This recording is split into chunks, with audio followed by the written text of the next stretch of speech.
That's the top of the news as it looks from here.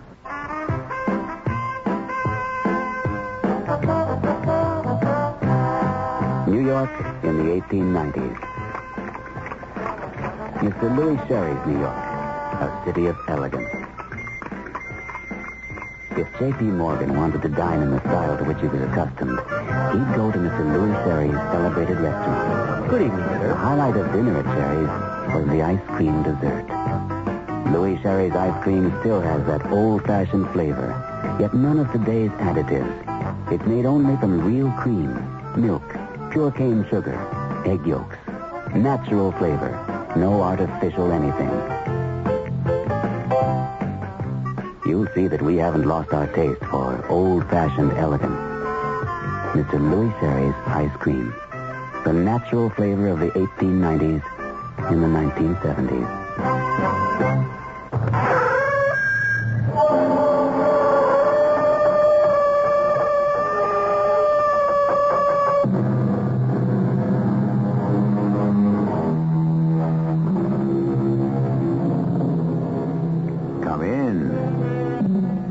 Welcome. I'm E.G. Marshall.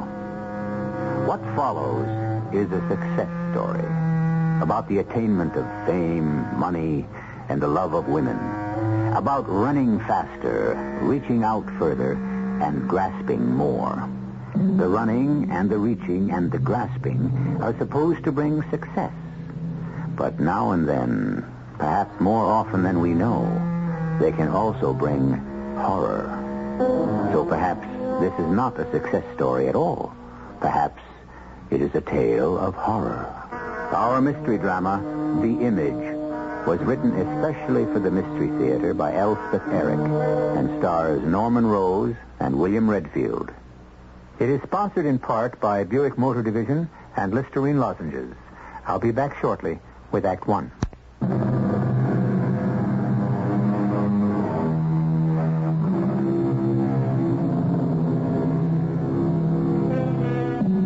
No one in this tale is poor, or sick, or obscure, or friendless, or unloved.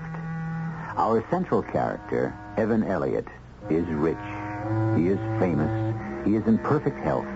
He is loved by a beautiful woman and treasured by a loyal friend, which is where our story begins. My friendship with Evan started a long time ago. Before he'd had anything published, he brought me his first book because nobody else, frankly, would touch it. I said I'd handle it because I didn't have much of anything else to do. And I sold it to the first publisher I sent it to. And it was a smash, not just a hit, not just a bestseller, a smash. Everybody that could read bought a copy. Well, the rest is history. He was my client, I was his agent, and together we made money. But over and above and beyond all that, we were friends. For 15 years, the day he busted into my office. Billy. Hi, Ev. Oh, buddy, have I got news for you. You finished a new book. I'm getting married. You're getting... Well, how about that? Congratulations. Billy boy, I am marrying Christine Dewar. The Christine Dewar? The one and only. The one they call the richest girl in the world? That Christine Dewar? That's the girl. She's beautiful, too. I saw a picture of her once. Well, she doesn't like publicity, but I'll change all that. We'll get married the day before the new book comes out. That'll give authenticity to everything I've written about the ultra-rich. You know, the way they live and conduct themselves. Everybody will believe it because they'll figure that I know. They'll eat it up. You'll ask Darsk and me to the wedding, I trust. I want to talk to you about the wedding. Would it be better to have a big cathedral type of wedding, or just to sneak off to a justice of the peace? Well, that's up to the lady, isn't it? Well, she's so infatuated with my machismo, she'll walk down any aisle, road, street, or cow path I choose. Yes, I don't know how you do it, I swear. Billy, this book's got to be a blockbuster, the biggest yet. You can't afford to slip in this business. You have to top yourself every time. And that is hard, very hard. What's that got to do with getting married? Billy, I am not just a writer. You see, by now I'm a celebrity. People aren't just interested in what I write. They're interested in me, what I do, how I live. Yes, I suppose. And I think that we'll Yeah, we'll run away and get married, so it'll come as a complete surprise, and the press will pick it up and sensationalize it. Now, you'll set up the interviews, and later on maybe we can arrange for a picture spread. Yeah, sure. Ev, wait a minute. Do you love this girl? Love her?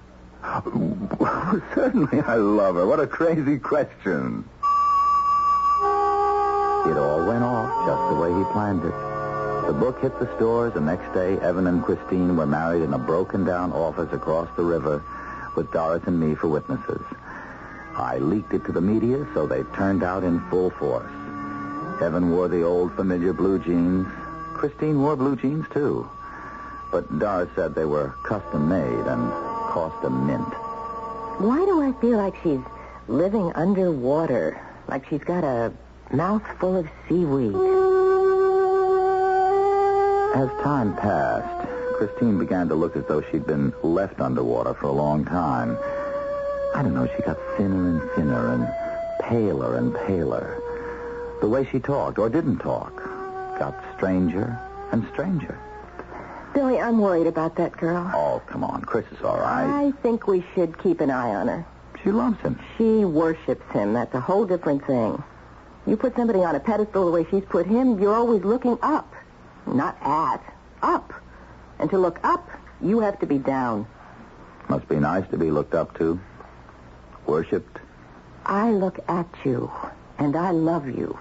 Well, Ev loves Chris. Love. She's part of the image, and that's all she'll ever be. What image? Oh, good grief, Billy. You've known Evan Elliott longer than I have. Don't you know he's building an image? First it was just the successful writer. No, that's not an image. He did that. Then it was the big man about town, go to all the parties, then sell a book to the movies, do the whole Hollywood scene, have a big publicized thing with a gorgeous movie actress. Then he got engaged to a duchess. Well, I don't see what's so wrong with any of those things. The reasons are wrong. He's so scared he won't make it.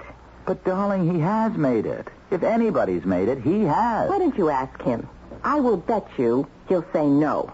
Not yet, he'd say. Not quite yet. Just give me a few more years, just a few years more, and I'll have it all. Then everybody will worship me, and I can start feeling good about myself. Oh, Doris, come on. You just don't know him at all. Oh, I know him. And I know you. You've put him on a pedestal, too. Where would I be without Evan? I owe everything to him. He's my best friend, and I'm his. There's nothing could bust up our friendship, Doris, so don't try. Now, I'm warning you. Don't try. Well, anyway, we'll have them over for dinner. All right? All right. Sure.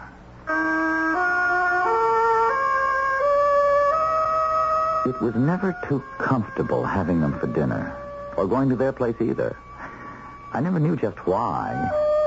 Doris didn't always use too much tact talking to Evan, and Christine, well, Doris was right about that. There was something strange about Christine, and whatever it was getting stranger. Conversation was rough going all through dinner, and afterward, having coffee in the living room, it didn't get any easier. Well, brandy, anyone? We have cognac, Cointreau, creme de menthe, both green and white. Oh, I think I'd like You wouldn't like anything. Well, I just thought some light... Don't think. Just sit there and look beautiful. I guess I don't want anything. Making progress on the new book, Ev? Some. Oh, he's done a lot. How would you know? Well, I saw... You read what I've written? No. You sneaked in and read it? No. I don't let anybody do that. I didn't read it. I just saw a lot of pages with typing on them. I didn't read any of it. I really didn't, Evan. You know I wouldn't do anything like that. What if she did? I mean, what's the big deal? My wife is not a critic. I love what you write. I do. I love what you write. There you are, you see? You are a critic. Chris is very emotional tonight. She's going to have a baby. Chris, you mean it? Oh, that is great. It's wonderful.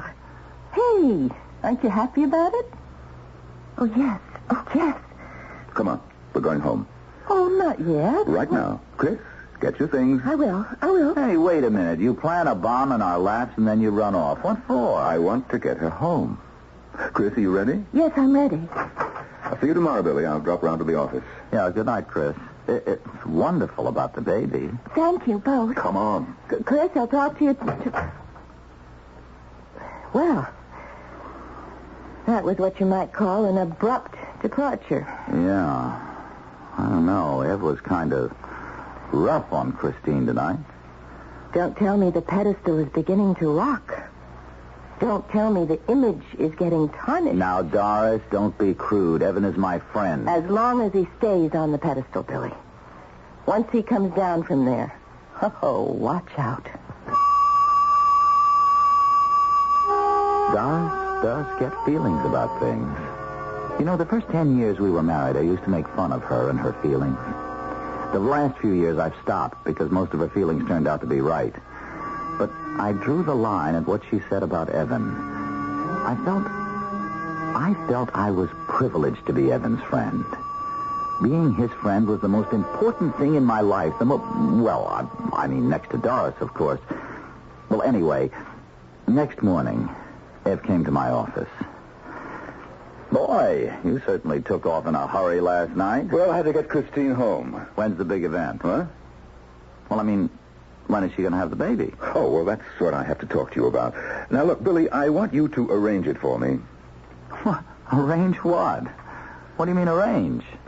Because we don't seem to be able to create one of our own. That's why. Oh. Are you sure? Oh, we've been trying long enough, so there's got to be something wrong. Well, what? I mean, have you been to doctors? Christine has been to that gynecologist of hers who gives me the creeps. Well, what'd he say? He says there's nothing wrong with her. Well, have you seen anyone? Me? There's nothing wrong with me. Yeah, but I don't see why. I mean, Evan, look, how do I come into this? If you're both all right, it's a problem you can solve in time. I don't want in time. I want a child right now, a child. Now, what do you want to do, let me down? Can't you understand plain English? I want you to help me to arrange it. But I can't do... Oh, you mean you want to adopt? Me? Adopt a child? No. I want this child to be mine. Now, wait a minute. Evan, that's not fair to the kid or to adoption, which can work... I mean, it can work beautifully for anyone. Well, let it work for them, not for me. I want mine. And most of all, I need it right now. Need what? For Chris to be pregnant. Why? Why do you need it? Why? Because there's interest in me.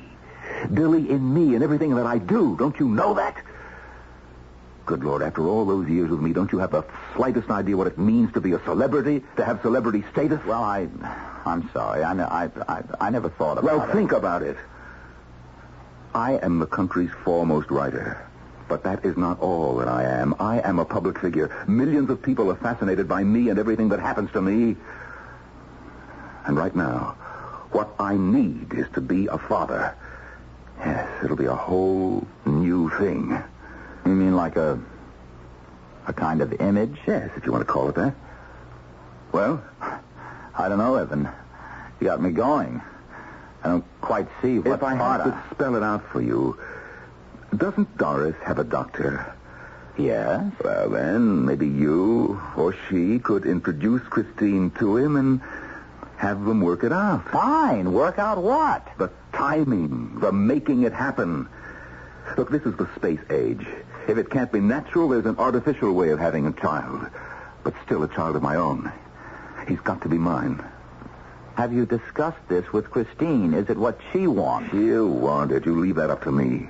All right. If you're sure you want to go through with this, I'll ask Doris and see what she can suggest. If you're sure. I told you. Can't you understand how much I need it? Well, I have to tell you, I was shocked. Doris and I had never had any children. I don't know if we really wanted to. Of course, when we didn't, we accepted it. And went on the way we were, which had always been a pretty good way to go. We loved each other. We were happy. We were willing to leave it to fate. Why couldn't Evan, I wondered. Still, I was Evan's best friend, and I'd promised to speak to Doris, and I did. No, I won't have any part of it. Do you understand? And you shouldn't either.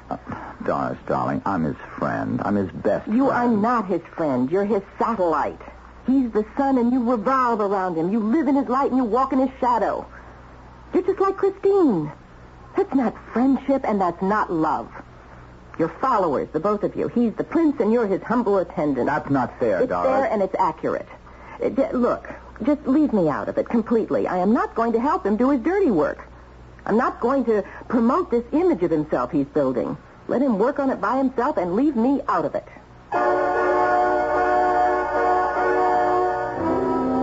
What is an image?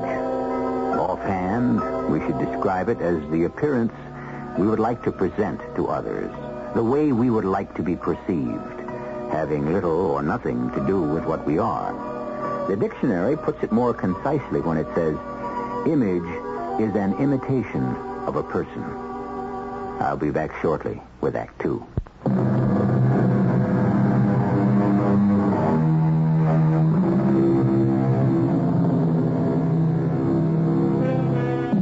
We were discussing the word image, and we picked the simplest of definitions, an imitation of a person. But follow the dictionary, and its meanings reach deeper than that. For example, at random, a counterpart. For example, that child is the image of his mother. Or, more importantly, a symbol or an emblem. Or finally, an embodiment, such as God created man in his own image. All of which serves to explain why a reluctant Billy, friend, agent, and alter ego of a man he considered a towering genius, went home at his master's command to seek his wife's assistance. I am not going to help Evan build his image. Darling, wait a minute. You keep saying image. What image? The one he has been working on all of his life. And now he's decided what the image needs is a child, and he wants it now. Well, he's getting pretty well past 40. He is well into his 50s, and you know it. Oh, all right. I'm sorry. I forget the years are passing, and but I can understand him better, remembering. Are you trying to tell me you're sorry we didn't have children? Oh, no, honey, no. We're fine just the way we are. But look, Doris, you won't help me out on this. I mean, find out how you get a thing like that done. I don't have the foggiest, do you? Not the remotest. You won't call Dr. What's-his-name? No, I won't. Well, all you'd have to do would be to get the information, then you give it to me, and I give it to Ev, and that's the end of it. No. Okay, well, give me the name of your doctor, then. No. Doris, I promise. No, and no. All right. He's not the only doctor in town. I'll find somebody else. I don't know why you won't help me out. Maybe I'm jealous. Jealous? Of what? Of who? Of you. And the way you feel about Evan. Doris, jealous? Ridiculous. I must certainly be, if not the most, as faithful a husband as any woman ever had. I mean, Doris and I weren't just married. We were friends, companions, as well as lovers. We had a true togetherness. Oh, except with someone as out of the mold, above and beyond everyone as a genius like Evan, you can't rationalize a Dylan Thomas, a James Joyce. You either accept them or reject them. Doris rejected him, but Evan I could not reject. So, well, anyway, it wasn't hard. I found him his doctor and called him to tell him. Good. You're a good guy, Billy. I'll have Chris in his office tomorrow. With you? Oh, not me. No need for me. You mean you won't go with Chris? My presence isn't needed. For what? It's her problem, not mine. Oh, Evan, won't she expect you to go with her? Well, I thought about that and decided no. You see, it might get out to the press. What? That we're planning a child. It's not time to release that yet. Later, much later, I might do a piece on it. Well, look, at least you have to sign a consent form. You have to read it. Why? You're my friend. I take your word for everything. You take Chris there tomorrow morning. Oh, come on, let's get it over with. I don't know why I went along with him, but I did. If I'd have known, but I didn't. All I knew was he was my friend. So I made the arrangements, and sure enough, the next morning, Chris showed up. Chris You know, you don't have to go through with this. Yes, I do. Evan said you wanted to. Did he say that? Well, practically. Well, yeah, he practically said that. But you don't have to do it. It's your life. My life is with him. I don't have any other life. Evan is the one big happening in my whole dumb existence.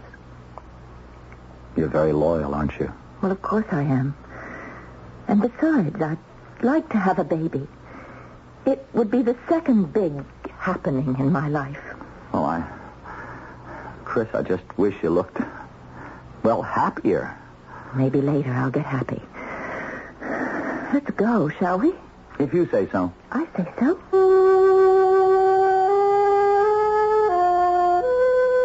The baby was born 9 months later, and they named him William after me. Well, that pleased me, because I'd gone through a lot with Evan. Doris was kind of difficult about the whole thing. She was getting to really hate Ev, calling him a fake, a phony, but she'd always liked Christine. And we used to babysit with William now and then, and Doris got really fond of the boy. And then came the bombshell. Doris and I were sitting at home one evening. Ev! Well, hello. Who is it, honey? It's Evan. Come on in, Ev. I'm not disturbing you, am I? No. We were just sitting around. Well, what brings you out on... Hello, Doris. Hello, Evan. You want a drink or anything? No, thanks. Well, sit down, why don't you? I've got something to tell you. Want me to clear out? You better stay. I don't mind. No, stay. What's up, Ev? Christine told me something tonight. She said she never went to the doctor with you, Billy. But she did. I drove her there myself. She never went through with it. She said that? That's what she said. Maybe you better tell us the whole thing, Evan. We were sitting around after dinner, and I got curious all of a sudden about the whole procedure. You mean you'd never asked you before? I never wanted to know before. You'd think she'd want to tell you. Well, she brought it up once or twice, but I wasn't ready to hear it. But if she wanted to tell you... Tonight, I was ready, so I asked her plain out how it was. Why do you want to know? You never wanted to know before. Well, I'm thinking of writing about it. I need to know the details. Writing about it? Publishing? Oh, not right now. Maybe never, I don't know. But it would make a fascinating piece. All the psychological ramifications. Whose ramifications? Whose psychology? Knowing I wasn't the father. Who said you weren't? You mean it worked? What we couldn't achieve together was made a reality in a lab? You asked me to go. I went. I did what you told me to do. I got pregnant. I had the baby. The baby's here. I love the baby. I love you. Yeah. But to write about it, I need all your thoughts, your feelings. You never wanted to know my feelings before. Why now? I'm a writer. Feelings are what I deal in. Anybody's feelings? Anybody's that I'm interested in. And right now, I'm interested in yours. But it's as though you're feeding off me, eating me up little by little. That's nonsense. Now, come on. Tell me what happened. Start at the beginning. A year ago, you went to the doctor's office. Billy drove you. When I got there, Billy said I didn't have to go through with it if I didn't want to. But I said I wanted to. Well, that's right, Ev. That's all true. We had quite a talk about it, and when we got there, I told her again that it was up to her. It was her decision, her life, that she didn't have to do it if she didn't want to. I mean, she must have told you all about that. She did. And she said she wouldn't let you go inside the building with her. She didn't even want me to wait for her. She said she'd take a taxi home, but I knew she wouldn't really want that, so I waited. And then what happened? When I got inside, what I did first was to buy some cigarettes. Cigarettes? You don't smoke. I was nervous. Oh, yes, sure. Naturally. I lit a cigarette and I started to smoke it, but it made me feel sick. And somebody came over and asked me, was I all right? And I said yes, but could I go to the ladies' room, and where was it? And they told me, and I went there, but I never smoked a cigarette. I just stood for a long time and looked at myself in the mirror. And you know what I thought? What did you think? I thought, I'm married to the greatest writer in the world, the most wonderful man, and I'm not worthy of him. But I'll never let him down. I know every curve of his body and the warmth and the drive of him. And I cannot accept anything programmed by a machine. If I cannot produce a baby for him, I'll die. And I should die. Because it's the only thing I have to offer as a woman. To make him immortal. And I was ashamed, and I ran out. I ran to the nearest bar. A drink was more important than what you had to do? It gave me courage for what I had to do. Not one drink. Quite a few. I brought you a child, as you asked for. You mean... I mean, there was a man at the bar. I suppose there's always a man at the bar. And I used him far more than he ever dreamed he was using me. How could you? He was a human being. At least he was a human being. Do you mind telling me who he was? I would mind very much. One of your society boyfriends, huh? You don't know anybody else. Yes, that's who it must have been. All right, which one? Come on. Tell me. Christine, tell me who it was. No, I won't. I'll never tell.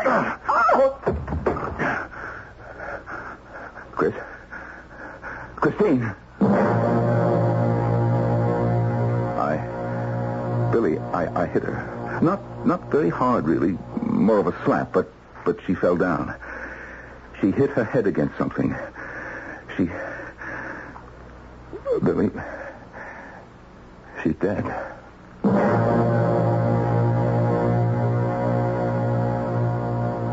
Of course, they convicted him. He didn't put up any defense. He really didn't have any. He didn't seem to want any. He said his wife had told him the child wasn't his and he'd hit her. Nobody blamed him. Everybody sympathized. His books sold like crazy, even the early ones. They gave him 2 to 5 years for involuntary manslaughter. The last time I saw him before they let him away, he said, They tell me I can have a tape recorder, Billy, in my cell. all right, I'll bring you one. I may do a book on prison life. Oh, it'll be a smash. He was still my friend. I felt sorry for him, even though he didn't act like he needed my sympathy. All Doris said was, his whole problem. He couldn't produce a child. That sure didn't fit into the image.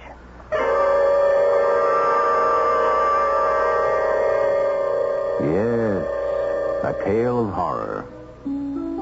Tell me, have you ever been alone and depressed in some public place, a restaurant, a park? And have you looked around at the other people and felt certain that they all of them, were happy and content and leading exciting, wonderful lives, while you... Be very careful of such feelings. They are most unreliable. We'll return shortly with Act 3.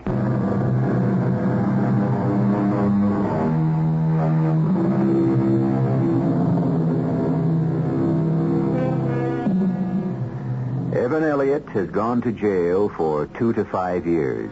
Involuntary manslaughter. He struck his wife when she refused to name the father of her child. We continue our story as Evan is visited in his cell by his agent and closest friend. hi, Ev. Hi, Billy. You look great. I do, don't I? Yeah. You know, I was just looking at myself in the mirror when you showed up. I look better than I've looked in years. It's amazing. You feel good? Marvelous. You? Oh, fine. Doris? Great. The baby's fine, too. Good. Christine's folks were perfectly willing to have the boy live with us. Why shouldn't they be? Filthy snobs. No. They were really concerned.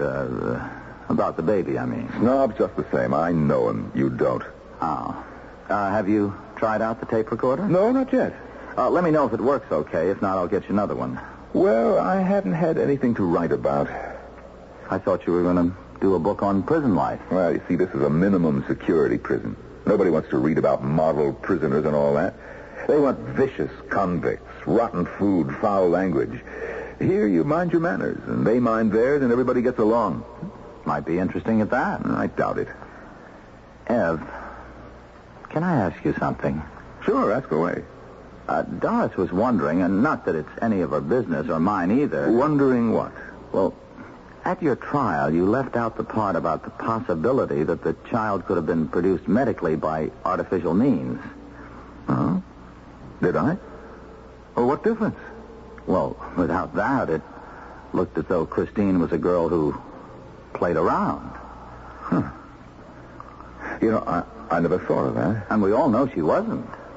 Well, why didn't you mention it at the time? Well, tell you the truth, I didn't think about it till Doris brought it up. Pity she didn't bring it up sooner. By that time, the trial was over. Yeah, well, just as well. It wouldn't have fitted into the scenario. It would have been a false note, all wrong. I guess so. What you just said, making it look like Chris was some kind of a tramp. You know, that didn't occur to me. You may be right. I might do something about that, yeah. Yeah. Thanks, old buddy. Well, I just thought I'd mention it. Doris thought I should. I'll tell you what. I'll do a book. A book about what? About Christine, dummy. Her whole story, start to finish. She told me the story of her life practically from the day she was born. And some miserable life it was, too. Talk about your poor little rich girls. She never had a moment that wasn't dull until she met me, yeah. And I'll put in all her problems about having a child and how she was incapable with me. She had to go to a doctor to have it done. Oh, Billy, it'll play. I know it will. Now, look, clear out, will you, kid? I got to get this on tape. I watched him get out the tape recorder, set the cartridge, and turn the thing on. He'd already forgotten I'd ever been there. All the way home, I wondered if I should tell Doris what had gone on in the cell. I hadn't even told her I was going to visit Ev, because, frankly, it was very hard for me to talk to her about him. By now, she really hated him. Not for any one specific thing he'd done. She just hated him for what he was. She called him the image maker. I'm home, Doris. I'll be right there. Baby all right? Mm-hmm. Fine. Still had a hard day? No, not really. What'd you do? I saw Ev today.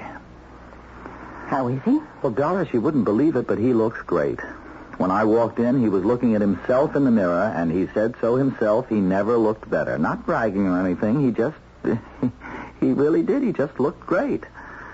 Yeah? So? Well, we got to talking. He asked for you. That's nice. I said, how's the tape recorder working? And he said he hadn't tried it out yet. Then I brought up, what you said about his leaving out everything about trying to have a child artificially. I'll bet he never even told his lawyer. Well, I don't know that, but he said he hadn't brought it up at the trial because it didn't seem like the right place for it, or the right time. But then I said maybe people would get the idea that Chris was that she played around, and that got him interested. Oh, well, of course. He's not going to have anybody thinking any woman would be unfaithful to him. No, darling, no. I think he was really concerned. Is he going to mention anywhere the name of the child's father? Well, he doesn't know who the real father is, so he can't very well put it in the book. I guess not. He thinks it was some old beau of hers. But we know better. Don't we, Billy? What? We know better, you and I. Doris, what are you talking about? We know who the real father is. We do? Who? You.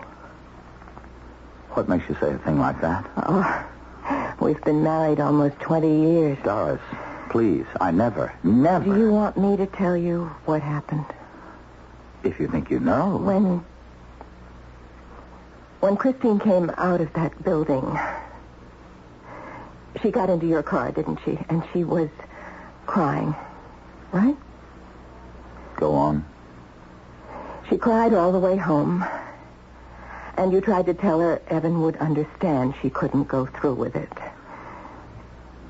Am I right? I said that, yeah. But she said no. He expected a child from her. He'd make her go back to that place. Am I still right? Yeah, that's about what she said. And when you got to her house, she begged you to come inside with her. Didn't she? Doris, she... Did she? Yes. And at first you said no. Well, I didn't really want to. No? I swear. Doris, I swear to you. But she was crying and carrying on. And she was Evan's wife. What? That was the thing that finally got you upstairs. That she was Evan's wife. That this was one more way to get close to Evan. As close as possible without actually... Now, hold it. Hold it right there. Don't go saying things you'll be sorry for. In a crazy kind of way, you've been in love with Evan for years. Now, you're out of your mind. I mean, I admire him, sure, you but admire him. You'd like to be like him. You'd like to have his talent, his money, his fame. You couldn't have any of those things. But you could have his wife. And you did.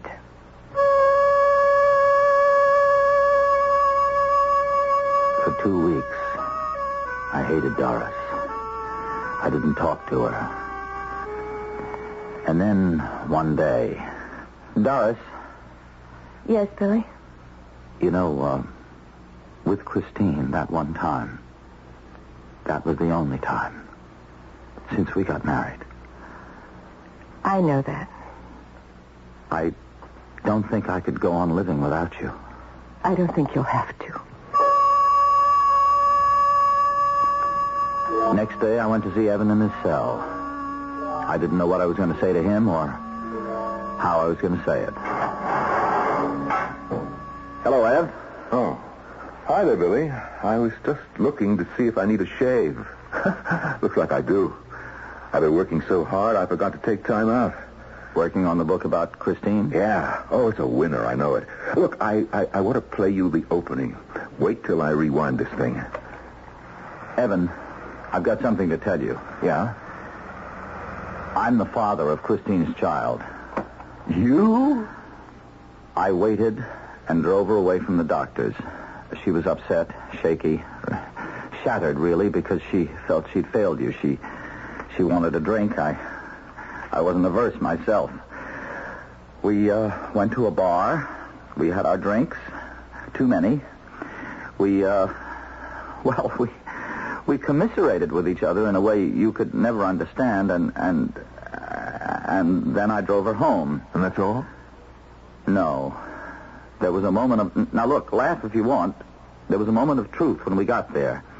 When nakedly she was terrified of facing you and admitting what she had failed to do, and when I... Well, don't stop now. All right, if you will have it, when I wondered after all my years if I could just for once do something originally by myself, if not for myself, and somehow it happened, and I did. Well, what do you know? I thought I should tell you. You? I hope you won't put it in the book. Doris hopes you won't, on account of the baby. I'll have to think about it. We thought we could adopt the baby someday. Billy, listen to this. If do you have to? Now you listen. She wore her money like a shroud. She was immobile inside her huge fortune, as though entombed in it. How's that for an opening? Ev, please. Well, it gets better. She looked helpless and quiescent, like a chrysalis within a cocoon, taking no nourishment and seeming to need none. Ev, really, Listen, I wish you'd... will you? She'd been born into this pupil state of opulence.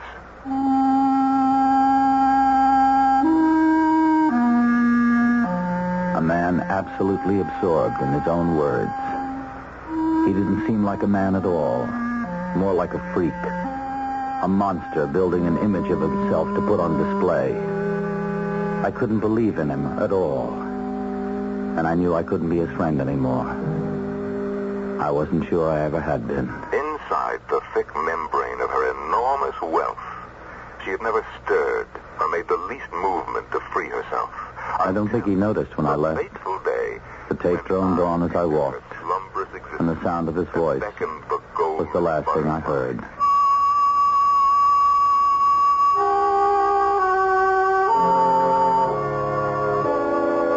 On the way home, I thought about him, looking at his own face, listening to his own voice, absolutely indifferent to other faces, other voices, other lives. He'd built a cell within a cell. And he seemed content.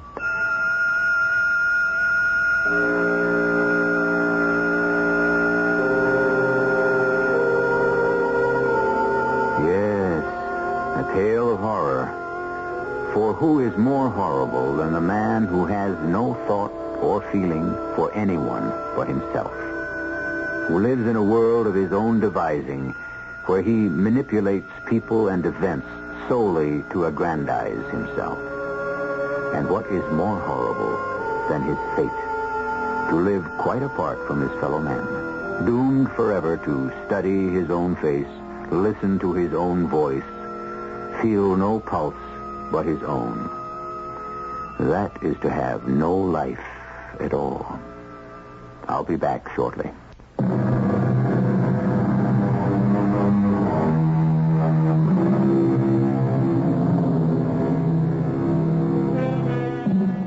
I leave you with this warning. Beware the image makers, those who carefully construct imitations of themselves for you to admire and adore. The Bible says, "Thou shalt have no other gods before me. Thou shalt not make unto thee any graven image."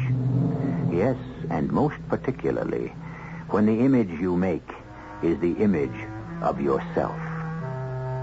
Our cast included Norman Rose, William Redfield, Terry Keane, and Marion Seldes. The entire production was under the direction of Hyman Brown. Radio Mystery Theater was sponsored in part by Listerine Lozenges and Buick Motor Division. This is E.G. Marshall inviting you to return to our Mystery Theater for another adventure in the macabre. Until next time, pleasant dreams.